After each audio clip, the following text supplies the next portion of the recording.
แม่นเพียงว่าทางก็น่าสงเสย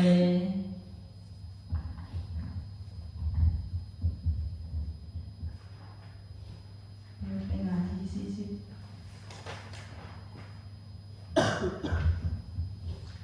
หั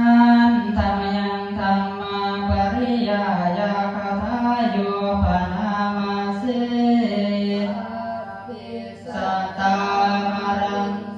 ติมารนันตังหิเสวิตังสัตว์ทั้งหลายทั้งปวงจะต้องตายเพราะชีวิตนี้มีความตายเป็นที่สุดหอสารังปิปัฏฐวามารนังเอวังธัมมาหิปานิโนแม้จะอยู่ได้ถึงสราก็ต้องตายเพราะสัตว์ทั้งหลายย่อมเป็นอย่างนี้ตามธรรมดายามกังนามรูปัญจอุปโภอโนญาณิสัสสิตาก็นามรูปและกายคือกายกับใจ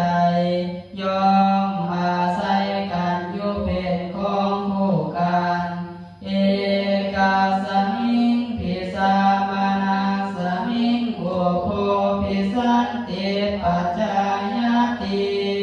เมื่อภายใดฝ่ายหนึ่งแตกสลายทางสองฝ่ายก็สลายไปด้วยกันญาทาปิอันตังอิตังเขติวุตังวิรูหติเปรียบเหมือนพืชอย่างใดอย่างหนึ่งที่วางลงแล้วในพื้นแผ่นดินย่อมงอกงามขึ้นได้ปาทวีรสัญจาคามาสิเน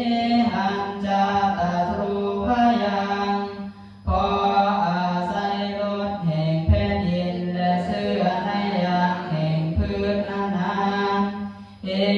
วังคันธาจะธาตุโยสัจจายะ